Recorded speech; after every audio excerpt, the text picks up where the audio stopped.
many generations of existing as an oral tradition, these were codified theoretically as a manual for the rulers, who at that time during the Warring States period were not doing much of a job of it.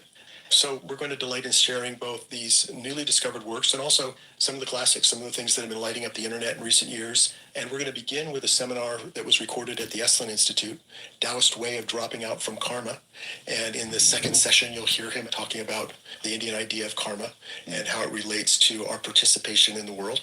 Right. And we start today with Taoist Way of Dropping Out from Karma.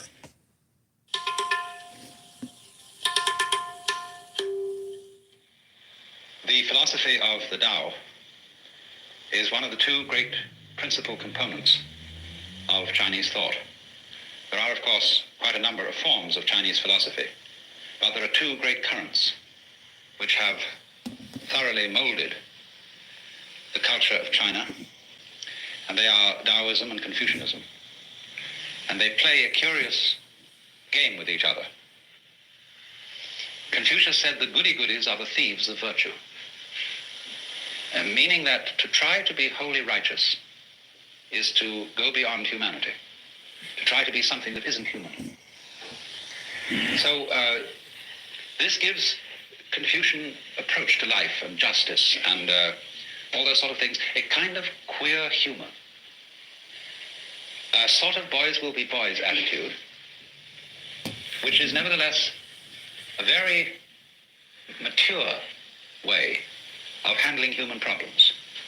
It was, of course, for this reason that the Japanese Buddhist priests who visited China to study Buddhism, especially Zen priests, introduced Confucianism into Japan.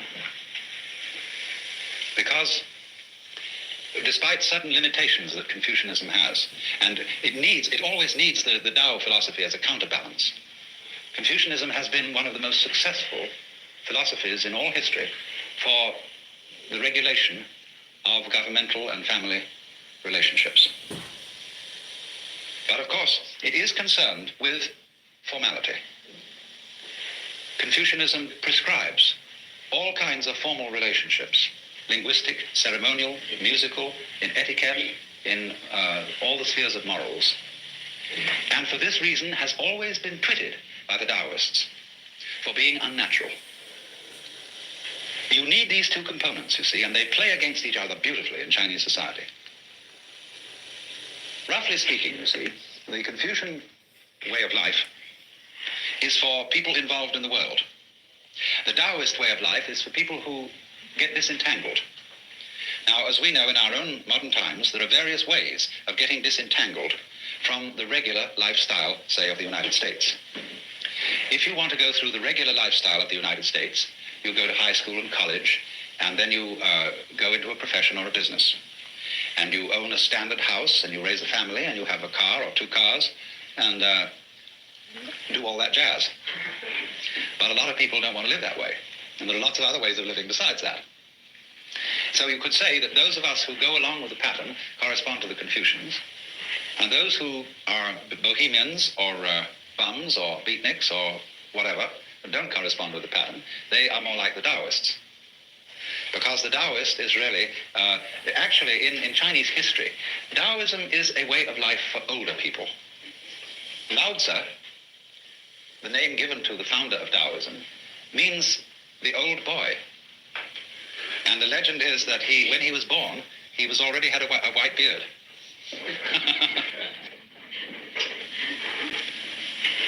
So it's sort of like this, that when you have contributed to society, when you've contributed children and brought them up, and you have assumed a certain role in social life, you then say, now it's time for me to find out what it's all about. Who am I ultimately behind my outward personality? What is the secret source of things? And the latter half of life is the preeminently excellent time to find this out. It's something to do when you have finished with the family business. I'm not saying that that is a sort of unavoidable strict rule. Of course, one can study the Tao when very young, because it contains all kinds of secrets in it as to the performance of every kind of art or craft or business or any occupation whatsoever. But it does, in China, in a way, it plays that role of a kind of safety valve for the more restricted way of life that Confucianism prescribes. And there is a sort of type in China who's known as the old rogue.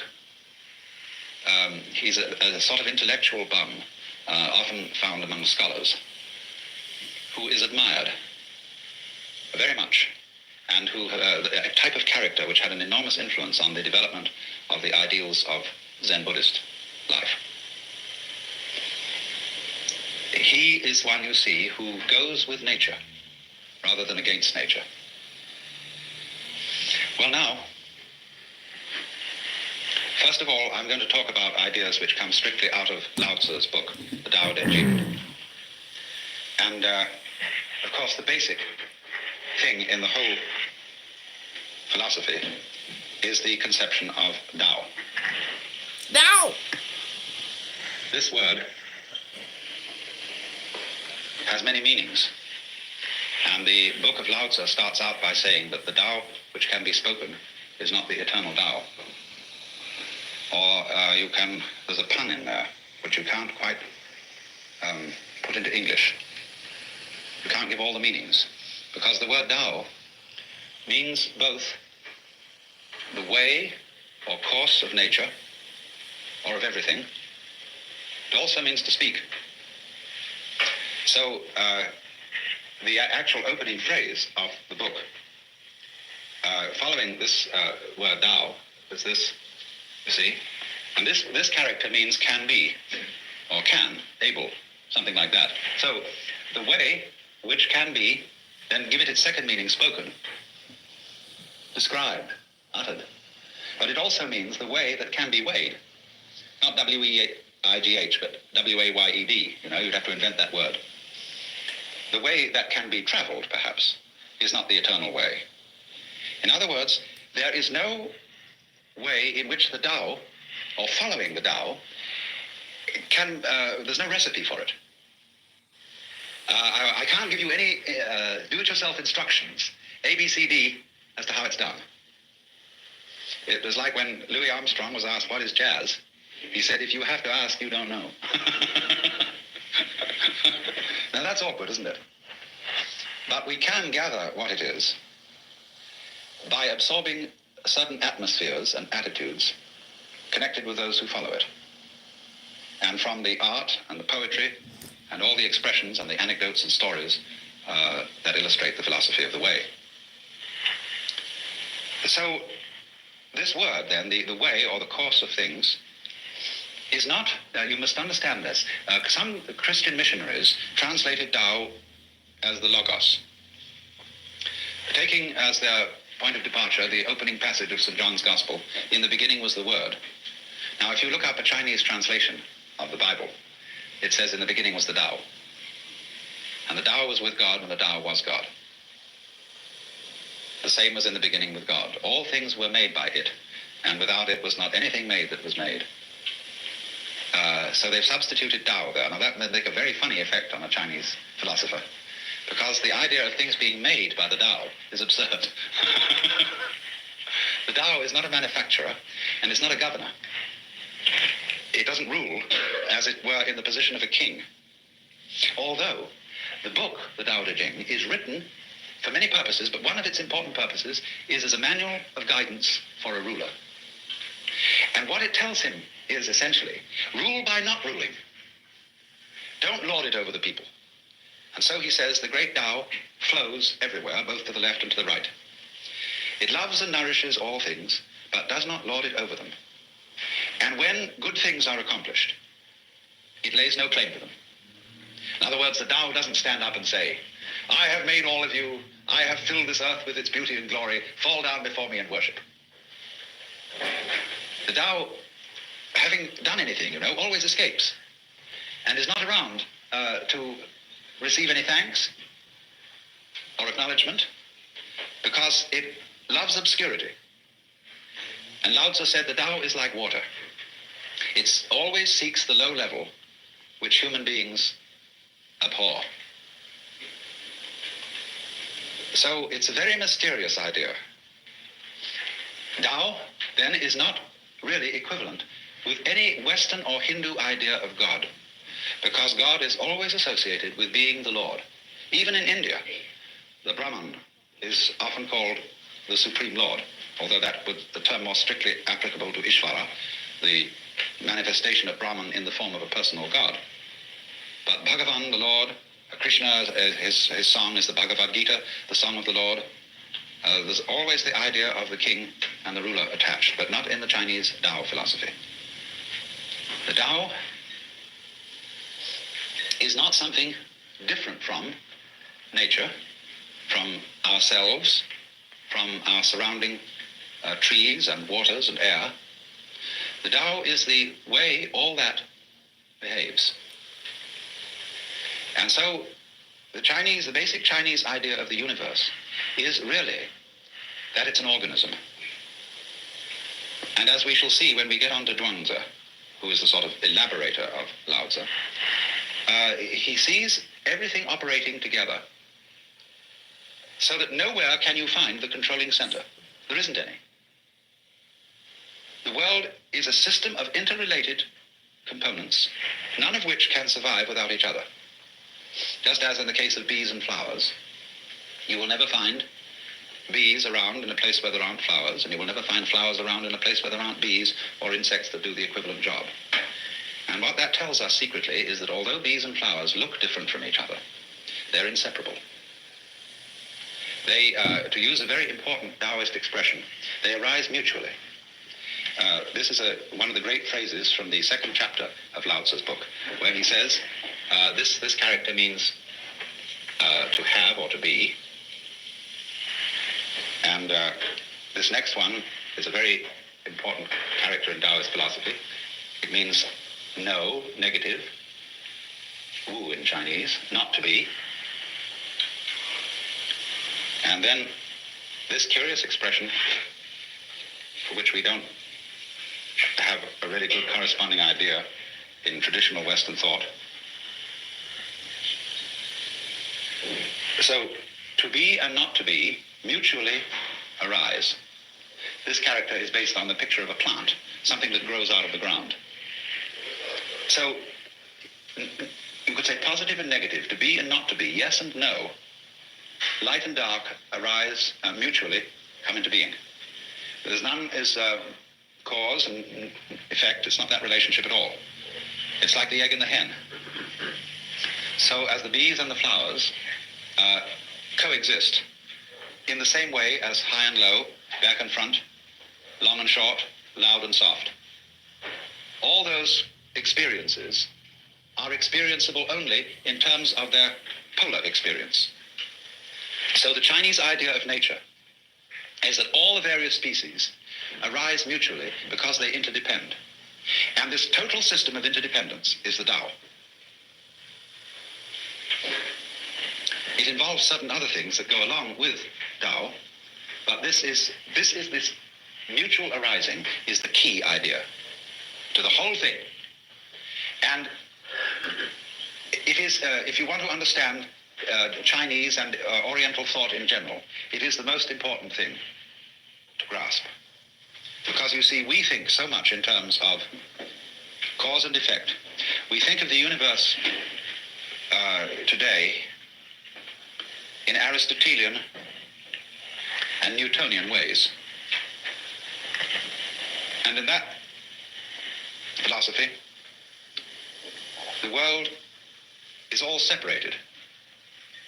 It's like a huge amalgamation of billiard balls.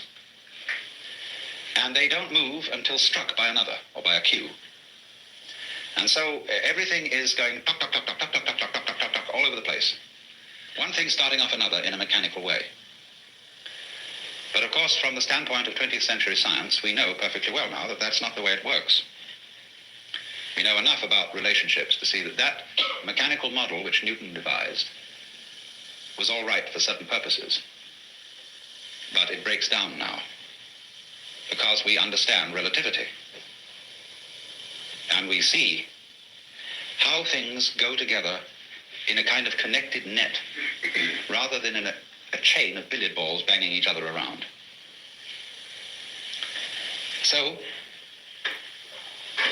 In the philosophy of the Tao, it is said, it's always being said, this is, you read this in every art book about Chinese art, that in Chinese painting, man is always seen as in nature rather than dominating it. You get a painting entitled Poet Drinking by Moonlight, and you see a great landscape, and after some search with a magnifying glass, at last you see the poet stuck away in a corner somewhere drinking wine. Whereas if we painted the subject Poet Drinking by Moonlight, the poet would be the most obvious thing in the picture. There he would be, dominating the whole thing, the landscape off somewhere behind him. But all the Chinese painters put man, I mean, the painters of the great classical tradition, there are Chinese painters who specialize in family portraits and do these very formal paintings of someone's ancestor sitting on a throne. It's quite a different category.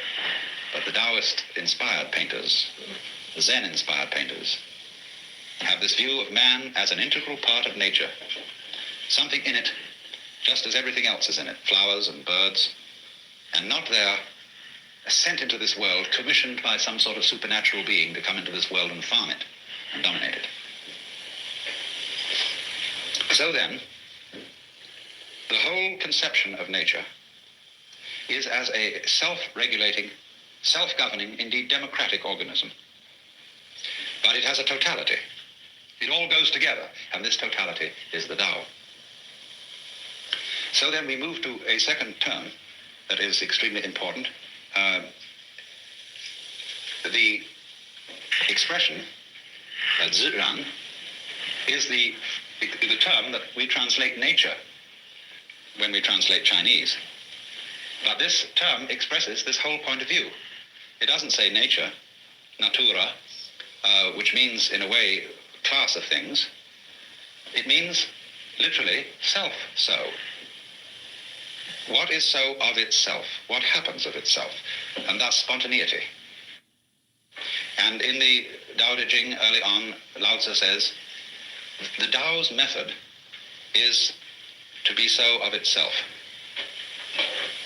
Now, we might translate that automatic, were it not that the word automatic has a mechanical flavor. Zhiran, as this is called, or shizen in Japanese, means spontaneous, yes. It happens as your heart beats. You don't do anything about it. You don't force your heart to beat. You don't make it beat. It does it by itself. Now, figure a world in which everything happens by itself. It doesn't have to be controlled. It's allowed. Whereas, you might say, the idea of God involves the control of everything going on. The idea of the Tao is the ruler who abdicates and lets all the people, trusts all the people to conduct their own affairs. To let it all happen. So, this doesn't mean, you see, that there isn't a unified organism and everything is in chaos. It means that the more liberty you give, the more love you give, the more you allow things in yourself and in your surroundings to take place, the more order you will have. It is believed generally in India that when a person sets out on the way of liberation, his first problem is to become free from his past karma.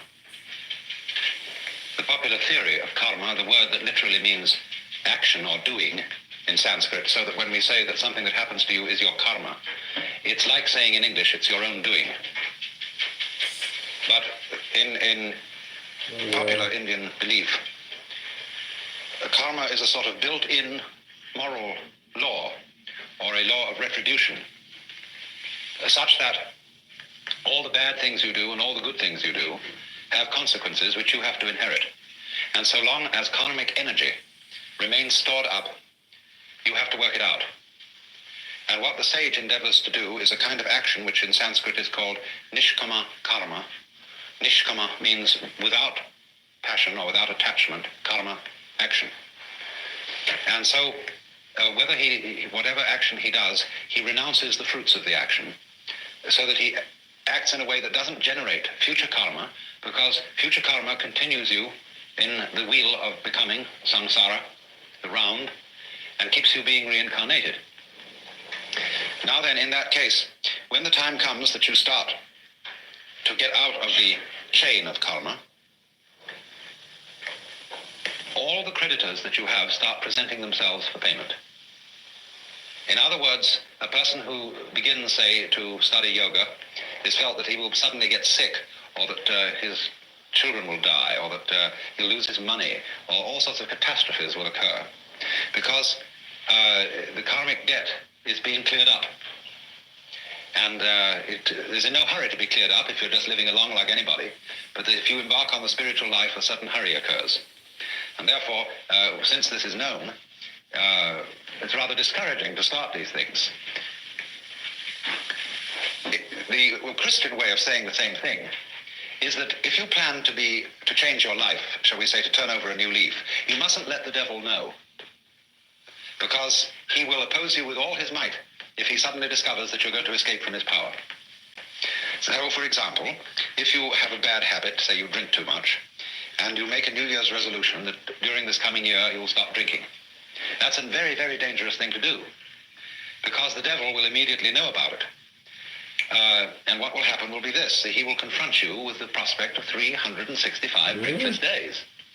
And that will be awful, just overwhelming. And you won't be able to make much more than 3 days on the wagon. So in that case, you compromise with the devil and say, Really? He built just today that? I'm Please not going shut to up, drink, man. but tomorrow maybe, we'll go back. Really? He Then when built tomorrow it? comes, you say, oh, just another day, let's try out, that's all. And the next day you say, oh, one more day won't make much difference. So you only do it for the moment, and you don't let the devil know that you have a secret intention of going on day after day after day after day. But of course, there's something still better than that. And that is not to let the devil know anything. And that means, of course, not to let yourself know. One of the many meanings of that saying, let not your left hand know what your right hand doeth, is just this. And that was why in Zen discipline, a great deal of it centers around acting without premeditation. As those of you know who read Herrigel's book, Zen in the Art of Archery, it was necessary to release the bowstring without first saying, now. There's a wonderful story, you may also have read, by a German writer, von Kleist, about a boxing match with a bear. The man can never defeat this bear because the bear always knows his plans in advance and is ready to deal with any situation. The only way to get through to the bear would be to hit the bear without having first intended to do so. That would catch him. And so this is one of the great, great problems in the spiritual life, or whatever you want to call it, is to be able to have intention and act simultaneous. By this means, you escape karma and you escape the devil. So, you might say that the Taoist is exemplary in this respect. That this is getting free from karma without making any previous announcement. Of simply, supposing we have a train and we want to unload the train of its freight cars. You can go to the back end and you can unload them one by one and shunt them into the siding. But the simplest of all ways of unloading is to uncouple between the engine and the first car, and that gets rid of the whole bunch at once. And it is in that sort of way, you see, that the Taoist gets rid of karma without challenging it. And so it has the reputation, you see, of being the easy way. There are all kinds of yogas and ways for people who want to be difficult. And one of the great gambits of a man like Gurdjieff was to make it all seem as difficult as possible, because that challenged the vanity of his students. If some teacher, some guru says, really, this isn't difficult at all, it's perfectly easy, some people will say, oh, he's not really the real thing. We want something tough and difficult, and when we see somebody starts out giving you a discipline that's very, very weird and rigid, people think, now there is the thing. That man means business, see? And so they flatter themselves by going to such a guy that they are serious students, whereas the other people are only dabblers and so on. All right, if you have to do it that way, that's the way you have to do it. But the Taoist has is the kind of person who shows you the shortcut and shows you how to do it by intelligence rather than effort, because that's what it is. Taoism is in that sense what everybody is looking for. The easy way in, the shortcut, using cleverness instead of muscle. So the question naturally arises, isn't it cheating? When in any game, somebody really starts using his intelligence, he will very likely be accused of cheating. And to draw the line between skill and cheating is a very difficult thing to do. You see, the inferior intelligence will always accuse a superior intelligence of cheating. That's its way of saving face. You beat me by means that weren't fair. We were originally having a contest to find out who had the strongest muscles. And you know, we were pushing against it like this. And this would prove who had the strongest muscles. But then you introduce some gimmick into it, some judo trick or something like that, you see. And you're not playing fair.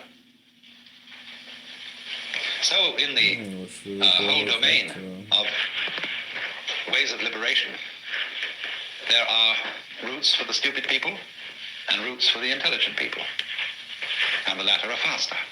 This was perfectly clearly explained by Huineng, the sixth patriarch of Zen in China, in his sutra, where he says the difference between the gradual school and the sudden school is they both arrive at the same point, but the gradual is for slow-witted people and the sudden is for fast-witted people. Can you, in other words, find a way that sees into your own nature, that sees into the Tao immediately?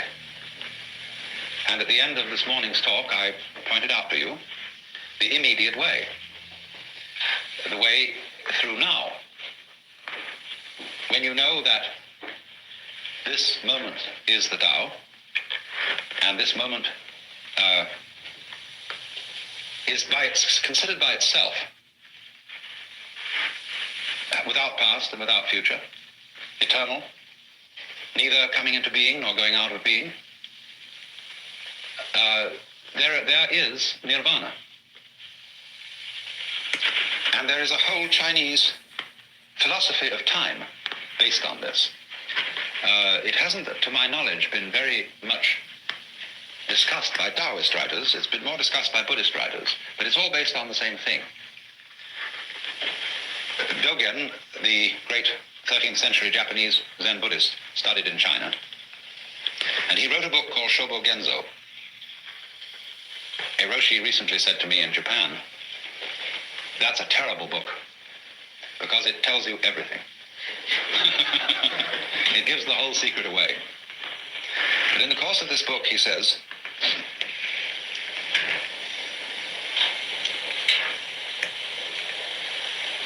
there is no such thing as a progression in time. The spring does not become the summer.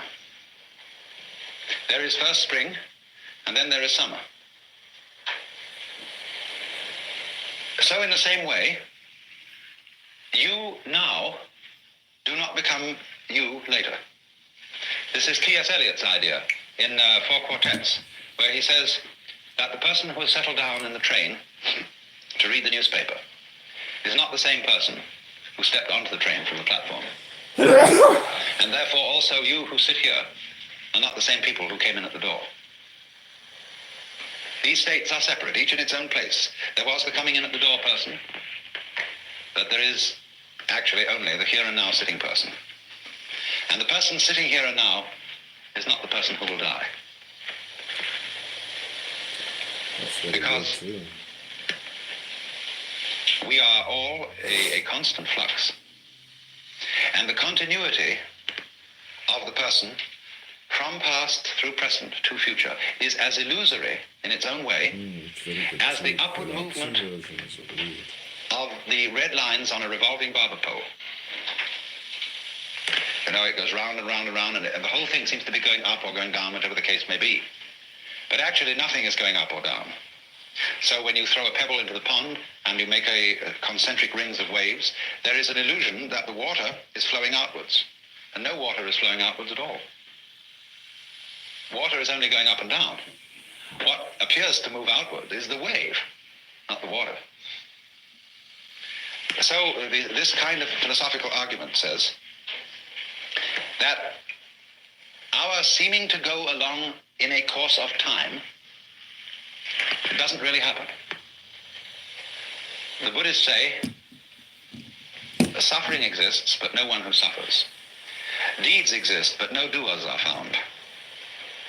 A path there is, but no one who follows it. And nirvana is, but no one who attains it. So, in this way, they look upon the continuity of life as the same sort of illusion that is produced when you take a cigarette and in the dark whirl it, and the illusion of a circle is created, whereas there is only the one point of fire.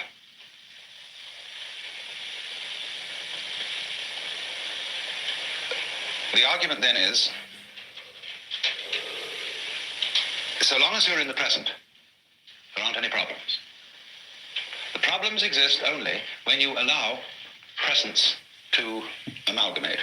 There's a way of putting this in Chinese, which is rather interesting. They have a very interesting sign, this. It's pronounced nyan, in Japanese, nen.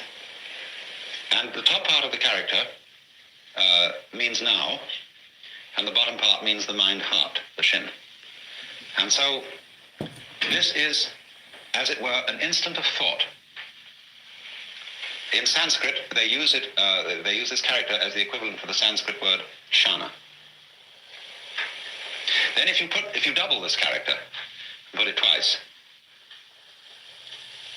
or 3 times, and I'll write the Chinese for ditto.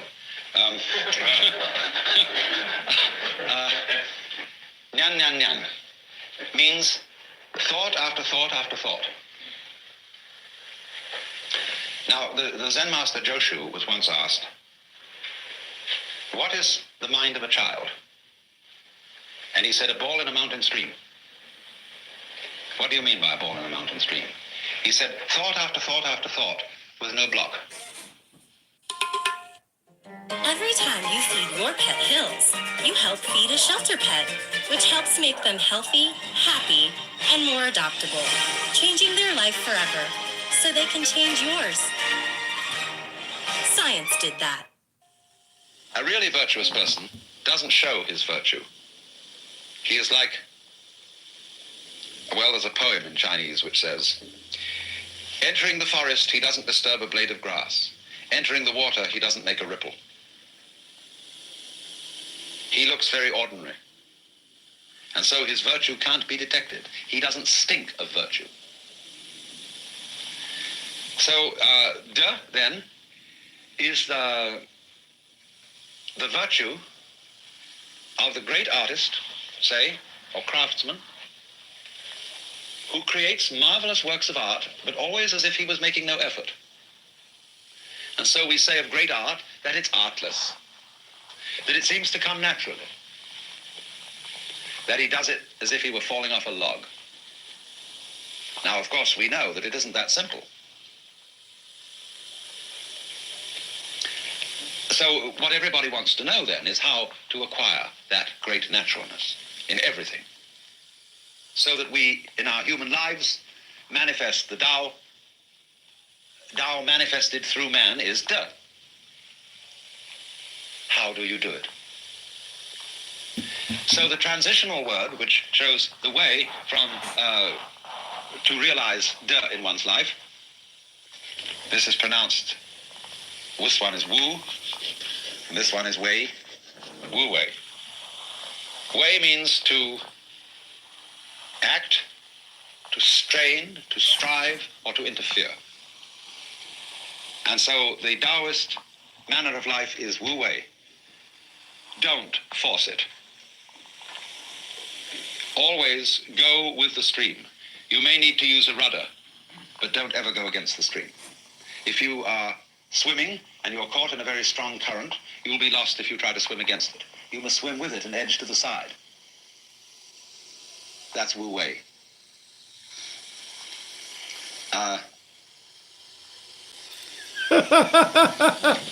This has been very well understood. Oh my gosh. Even by the samurai in Japan, who, when they became very great, real masters of swordsmanship, always found out and belonged to the no-sword school. Because the real master of the sword never uses one. There is a story that there were in Japan in ancient times 2 master swordsmiths. And there was a great debate as to which of them was the better. So some soldiers took a sword made by each master and decided to test them out. They first took a sword made by the man who, in general opinion, was perhaps a little inferior. And they went to a stream, and they dipped the sword in the stream with the edge of the blade facing upstream. They dropped a piece of paper on the stream. And it floated towards the sword, and as it floated, the sword simply divided it in 2. The 2 pieces of paper joined together on the other side and went on down the stream. They then took the blade of the man reputed perhaps to be the greatest master and thought, well, it'd be pretty difficult to improve on that. But we'll try it anyway. So they gave the same test. But as the piece of paper approached the sword, it moved over to one side, skirted it altogether, and went on. So the true master will never have to be in a fight. And for that reason, Aikido, as a athletic technique, is learning how to be unattackable, is to always avoid the fight. And so, however hard people strike at you, they will always be hitting the air. That's death, you see, that's magical power. But it all comes about through not using effort, not straining at anything, never strain. Like you never force a key in a lock, you'll just bend the key. You jiggle and jiggle and jiggle until it turns smoothly. Or put oil on it or something. But never force it.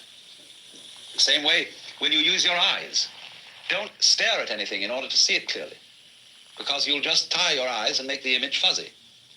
If you want to see the time of a distant clock, you close your eyes. You imagine black and relax your eyes.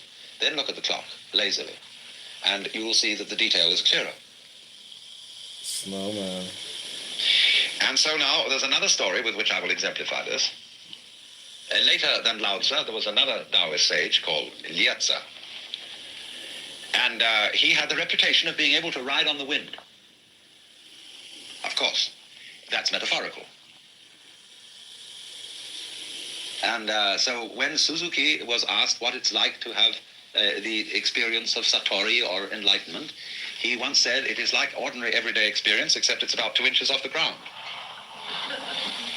where you don't feel burdened by your own body, where you don't feel you were something that you have to lug around and hold a club over and generally boss. So the sense of lightness, that's the meaning of Lietza, being able to walk on the air. But he told a story of how he managed to do it.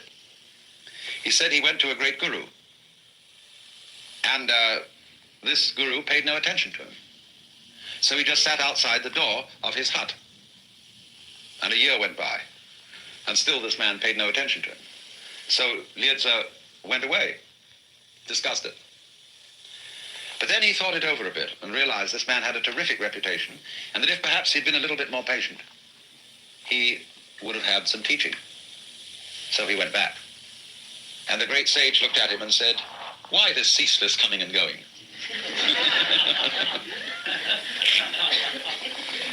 So he sat down again at the entrance of the hut, and for a further year attempted to control his mind in such a way as never to think of profit or loss or advantage or disadvantage.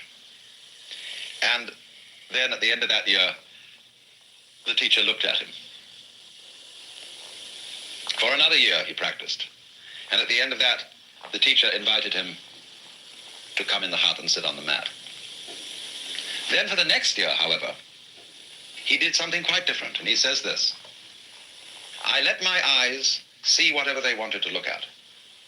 I let my ears hear whatever they wanted to hear. I let my mouth say whatever it wanted to say, and I let my mind think whatever it wanted to think." And at the end of that year,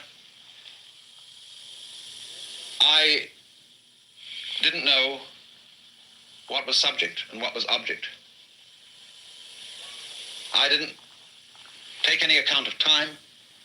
I was riding on the wind, but I didn't really know whether the wind was riding on me or I was riding on the wind. And this was when he got to float, you see. He allowed democracy to prevail. He said to his eyes, I'm not going to try and control you. You know better how to see than I do. To his ears, I'm not going to force you to listen to anything. You know how to hear better than I can direct you. And so on for everything. He trusted his own brain. He trusted his own organism. This is Wu Wei.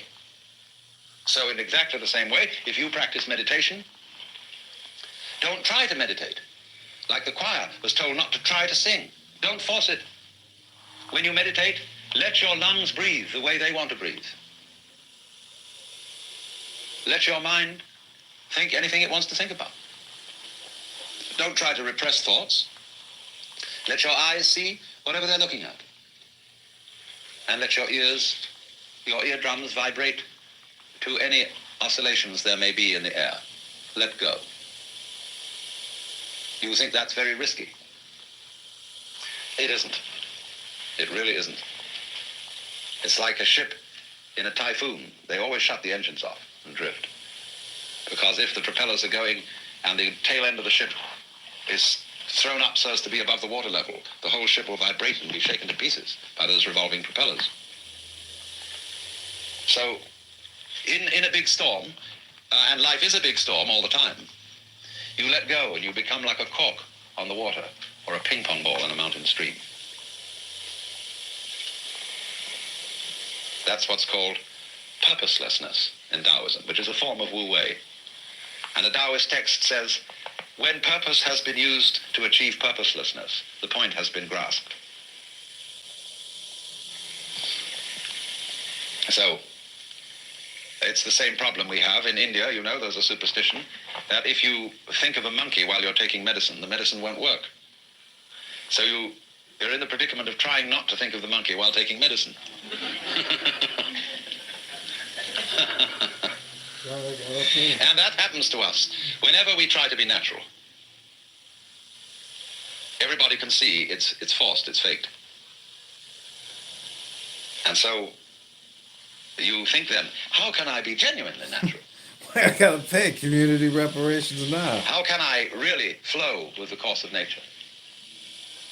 How can I let my mind think whatever it wants to think? Because the moment I start doing that, I realize I'm doing it with an ulterior motive. I'm trying to meditate. I'm trying to grow spiritually. And that ruins the whole thing. Well, when you've tried for a long time to get the right attitude, and you find that all the attitudes you get are phony ones, then you come to the realization there's nothing you can do about it. It really doesn't make any difference. And again, the principle that I've emphasized all along, you give up. And in so doing, gain the strength and energy that you were looking for. You see, it's like trying to live in the present. Gurdjieff used to set his students the exercise he called self-remembering. That is, constantly, all day long, be completely aware of what you're doing. Have your mind always on the immediate moment. Oh, and it's tough to do that. You get distracted. Till one fine day you realize, to your astonishment, there is no way at all of having your mind anywhere else but in the present moment. Because even when you think about the past or the future, you're doing it now, aren't you? And that results in a very curious transformation of consciousness. You feel that the present moment is flowing along and carrying you with it all the time. Just like the flow of the Tao. The flow of the Tao is what we would call the flow of the present, see? And you're with it. There's no way of being anywhere else. The Zhongyong, the book called The Unwobbling Pivot, says the Tao is that from which one cannot deviate. That from which one can deviate is not the Tao. Or to put it into the form of a Zen story, the master Joshu said to Nansen, what is the Tao? Nansen replied, your everyday mind is the Tao. Joshu asked, how do you get into accord with it? Nansen replied, when you try to accord, you deviate. So that's the principle. And this, although we're getting the paradox, you see, this sounds like a completely laissez-faire, spineless attitude to life. But it is precisely Taoism, which underlies, in common with Buddhism, in conjunction with Buddhism, it underlies the greatest achievements of Chinese art and culture. It underlies judo. It underlies the Zen arts of Japan, calligraphy, architecture, gardens. It is the form of Chinese philosophy which in subsequent years became most interested in science and in the study of nature. The Confucians never had any interest in science because they were bookish people. They were all absorbed in texts. They were essentially scholastics and never opened the book of nature. But the Taoists were always observing You don't exercise. natural phenomena, how they worked. They were interested above all in manual skills and using the Tao to perfect manual skills. And therefore, these lazy people You don't exercise. achieved the most interesting results because they were like water, which is lazy and always seeks the line of least resistance. But that is almost the same thing as intelligence.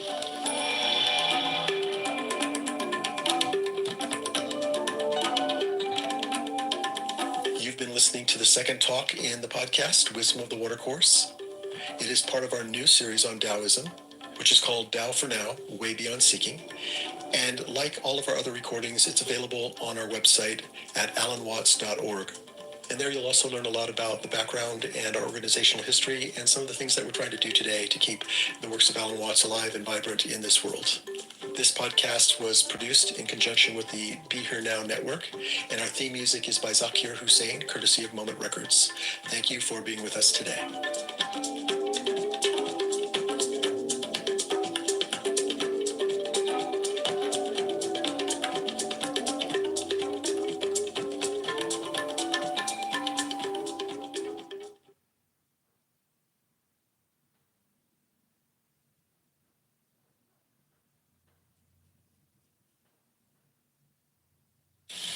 When I talk in academic and scientific circles about mystical experience, I have to be very careful of my terminology.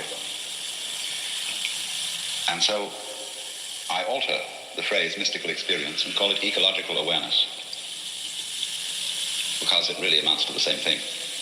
But the terminology is much more acceptable in the scholarly environment, because after all, mysticism is a dirty word, associated with mist and vagueness.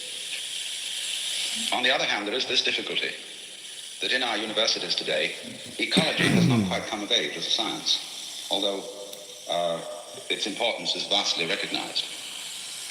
Ecology, being the science which studies the relationship between organisms and their environments, is a multidisciplinary science. And therefore, its existence on any campus today runs afoul of departmental politics. You notice, you see, that all our universities are based on the idea that there are departments of knowledge. And if you trace the history of universities over several centuries, you will see that the classification of departments keeps changing. There was a time in the Middle Ages when, for example, theology was the queen of the sciences, therefore had high rank as a department, as today the Department of Physics or Chemistry would have. But now it has almost completely disappeared. There is a department, yes, maybe of the history of religions, which occupies an obscure set of rooms in the philosophy building or something like that, which is way off at the edge of the campus. But you cannot keep these departments fixed, because as between, say, biology and physics, we develop a science of biophysics. As between biology and chemistry, we develop a science of biochemistry. As between physics and mathematics, we get mathematical physics. As between physics and astronomy, we get astrophysics. And the formations keep changing, and this has very difficult political consequences, for the simple reason that the faculty members and chairmen of departments are jealous of their positions. And they're always apt to say, when these new hybrid departments start out, that these people are dabblers. In other words, they should get a thorough grounding in biology, zoology, botany, bacteriology, all those separate departments before they should dare venture into such a thing as ecology, which involves all those different sciences and more. What is not generally understood, however, is a most peculiar thing and very difficult to explain. In the academic world, you know how students have to go through prerequisite courses. They're supposed to take this before they take that. Well, it's being found out increasingly that this is completely unnecessary. That for some reason, as time goes on, students develop the ability to absorb bodies of knowledge for which it was thought they had no prerequisites. In the same way as, let's say, in the childhood of anybody now aged roughly 50, it was very difficult to understand Einstein's theory of relativity, and you always had to have a demonstration on a blackboard and all sorts of diagrams. But now young people get this idea instantly. They have no difficulty in absorbing it any more than we had difficulty in absorbing the notion that the Earth was spherical. We were no longer embarrassed. Our common sense was no longer offended by the thought that people living in the Antipodes would be hanging upside down. In this sort of way, common sense, a feeling for knowledge, adjusts itself. And more it becomes obvious that there have to be ways of linking together the departments of knowledge. It's almost as if the established departments like physics, chemistry, history, anthropology, and so on, were like huge paving stones. And it's always between the paving stones that the little things begin growing. So the growing edge is in the interstices between the departments. Now, therefore, ecology becomes of absolutely primary importance in the modern world because, as so many of us have often said, Western man is equipped with technical powers such as have not been seen in known history, and is using those powers to alter his environment, but doing it in a way and in a spirit that may, instead of altering the environment, merely destroy it. What I call Los Angelization instead of civilization is taking over. And we are fouling our own nest. And therefore, I approached this whole matter because of my interest in the Chinese and Japanese philosophy of nature, wherein there is not this sense of hostility between the human organism and its environment, but rather a sense of being one with it and collaborating with it. And thus it's been my particular interest to see in what way this Far Eastern attitude to nature, based originally on the philosophy of Taoism, is applicable in a technological civilization. Because there is one school of thought which says, of course, we've got to press technological progress as far as possible, and we therefore get a proliferation of so-called growing communities, which are very evident here in California, and remind some of us of the growth of cancer cells rather than the growth of anything of a biologically healthy nature. And this is called progress, and people say, you can't stop progress, don't be sentimental. And on the other hand, there are the people who really do want to stop this. And I find that to some considerable extent among young people who are, shall I say, digging the dropout scene, there is a very definite wish to, as it were, join the American Indians, to get rid of concrete, to go back to green grass. As Gary Snyder put it the other day, when you want to go from Sausalito to Big Sur, don't take the freeway. Don't even take the side roads. Find an old trail and walk it, because the journey will be worth taking then.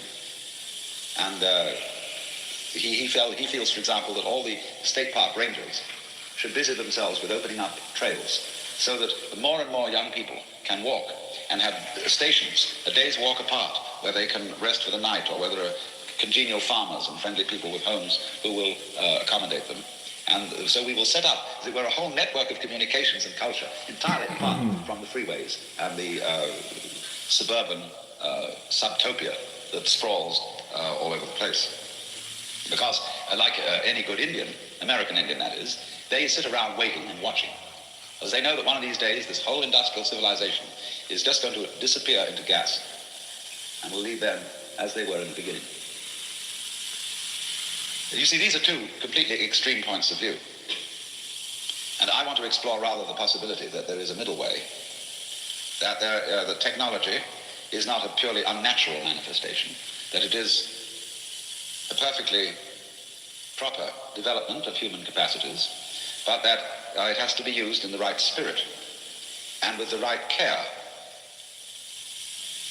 in such a way that we do not disturb irremediably what I call the balances of nature. That the idea that there are balances of nature, that no species, for example, should get so out of hand as to become a top species and really dominate all the others as human beings are trying to do, goes back, of course, to the fundamental Chinese notion of nature as the balancing of two forces called the yang and the yin, or in Japanese, in-yo. The whole of the Book of Changes, which is a very, very ancient text, fundamental to Chinese ways of thinking and to Chinese logic, is based on an analysis of the processes of nature in terms of the relative balancing of these forces. Perhaps forces is not quite the right word. It is, you see, obvious to a Taoist, to Buddhists, to Hindus, that this universe is a single system of energy. But there is no way of defining and putting your finger on that particular one energy. And even energy is not quite the right word to use, because energy indicates something in motion, and we do not know or realize motion except in relation to stillness and vice versa. So whatever energy stillness is fundamentally cannot be thought about, defined, or talked about in any way. It is basic to everything that we both experience and don't experience. It bears somewhat the same relation to our everyday life as the diaphragm in a loudspeaker bears to all the sounds that you hear on the radio. Every sound of the human voice, of all kinds of musical instruments, of airplanes, of automobiles, so on, anything you can hear on the radio is actually the vibration of a diaphragm. But the radio does not proclaim this fact. The announcer does not come on first thing in the morning and say, all the sounds that you will hear after here are vibrations of the diaphragm, including this sound, and not the actual wind in musical instruments and human vocal cords. No, because wherever any circumstance is constant, we tend in the course of time to ignore it. We rule it out of all practical politics because it is basic to everything. So as in an equation, when you get two terms that are identical on either side of the equation, you can just cancel them out. They make no difference. But in a way, this is a very difficult point because obviously it is highly important that the diaphragm be there, because otherwise there wouldn't be any voices or any music. And yet, the diaphragm as such makes no difference to the distinctions between voices and musical instruments and so on. From a logical point of view, it is absolutely meaningless to talk about anything which is common to everything, which is the substratum or ground of being. But the categories of logic do not embrace all knowledge. And it is possible for human beings once again to become aware in a certain way of this substratum. Not, however, as an object, not as something you can take out and look at, but nevertheless to be very strongly and almost sensuously aware of it. And in so doing, regain a new sense of one's own identity, one's own being, not as one of many things, one little event among many events that are all coming and going and temporary, but a sense of one's actual self as being this single energy field, which can't be, however, defined or identified. And through realizing that, to take away the frantic anxiety that we have to secure ourselves as separate organisms and to fight with other organisms and play these elaborate games of one-upmanship, and above all, to overcome the anxiety which leads us to regard nature itself as our enemy that has to be conquered and subjugated. I shall, of course, return in later sessions to the nature of this realization. But I only want to say in passing that there's a very peculiar thing about it. Namely, that the realization I'm speaking of is not something like a belief. It is not an idea, for the simple reason that the fundamental energy of the universe cannot be embraced in an idea. It cannot be embraced in a concept, in a form of words, in an explanation, because it eludes all classification, because it is the which than which there is no whicher, and therefore is not in any class. Secondly, if you try to catch hold of it and somehow possess it, you are doing what is called in Zen putting legs on a snake, because there is no need to possess it. You are it, and if you try to possess it, you imply that you're not. So by trying to catch hold of it, you, as it were, push it away, although you can't really push it away because the very pushing is all it, you see. So there are people who are divided into two schools of thought, those who believe that by exerting their energies to get hold of it, they can achieve something, and the opposite people who think that by doing nothing at all, one achieves it. But both are wrong, because both the attempt to get it and the attempt to try not to get it are actually attempts to get it. And there's no need to. But nevertheless, by going into this, by meditation and so on, it is possible to realize that we are identical with the fundamental energy of the universe, that that is our real self, and although it doesn't make a difference, because all differences are in a way made by it, therefore it makes no difference to differences, nevertheless it's completely basic. You see, it's as if what has happened to us is, supposing you're a gambler, and you've got involved in a game where you're playing actually for peanuts, and you are immensely wealthy. When you get extremely absorbed in the game, even though you're only playing for peanuts, you can lose your temper, and you can be anxious as to who's going to win, who's going to lose. Am I going to lose my peanuts, you see? Whereas you really have nothing to worry about at all. But you got so absorbed in the details of this game that you've forgotten the larger context in which the game is happening. So in exactly the same way, every individual is so absorbed, myopically, with his mind, in the details of his birth and death, that he has completely forgotten the context in which birth and death is occurring. And so, just as the chicken, when you put his beak to a chalk line, can't get off it and is hypnotized, so we have been systematically and progressively hypnotized by our whole upbringing into the sensation that we are only this particular ego in this body. And we believe that and feel it so firmly that the context in which all this has happened is completely repressed. Now, therefore, I want to propose a few things, first of all, in thinking about this. And I would ask you to listen to what I have to say, temporarily postponing the question, what are the practical consequences? What should we do about it? I want to start with a consideration of our ancient ideas about the relation of the individual to the world in terms of fate and free will, or determinism and free will. Because if we actually were aware of all the information that is coming to us through our senses, we would have a very curious sensation which would bug us because we wouldn't be able to find words for it. It would be like this. You would first of all realize that if you didn't be so selective, in other words, if you didn't pay attention to this detail and that detail, but were just simply aware of it all in general, you would get the funny feeling, in the first place, that you were just a puppet, that you were automatically responding to all kinds of physical and social influences around you, and that you couldn't help yourself. You might object to that, or you might alternatively enjoy it. You might get a sensation that you were just floating. You didn't have to do anything. You didn't have to think about any problems. You didn't have to worry about what you ought to do. You would just be yourself responding.